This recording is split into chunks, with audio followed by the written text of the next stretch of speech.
Guys, we are going to learn guitar today. Okay, so இப்போ நம்ம வந்து 6 strings இருக்கு. நம்ம ஃபர்ஸ்ட் வந்து என்ன பண்ணணும்? We are not here to learn guitar, by the way. I'm just kidding. எனக்கு கிட்டார் வாசிக்க தெரியாது. பட் நான் உங்களுக்கு ஒன்று சொல்ல கொடுக்க போகிறேன். I mean, I'm going to show something.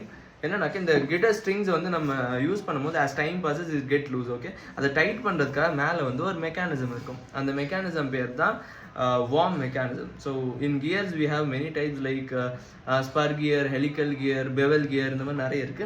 அதில் ஒன் டைப் தான் இதில் யூஸ் பண்ணியிருப்பாங்க. So this is that. ஓகேவா?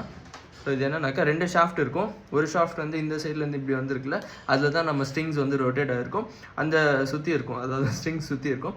ஸோ அந்த ஸ்ட்ரிங்ஸை வந்து நம்ம பின்னாடி வந்து எப்படி அதை டைட் பண்ணுவோம் அப்படின்னாக்கா இந்த வார்ம் இருக்குல்ல, ஸோ இந்த வார்மை நம்ம இப்படி சுற்றும் போது அந்த கியரை வந்து ரொட்டேட் பண்ணும்.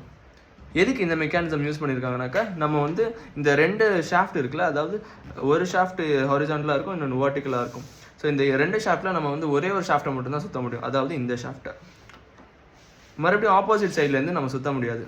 அதுக்கு தான் இந்த மெக்கானிசம் ஆக்சுவலி. ஸோ இந்த மாதிரி தான் எல்லா ஸ்ட்ரிங்ஸ்க்குமே பண்ணியிருப்பாங்க. So if you learn something new, drop a like and follow back for more videos like this. Bye bye.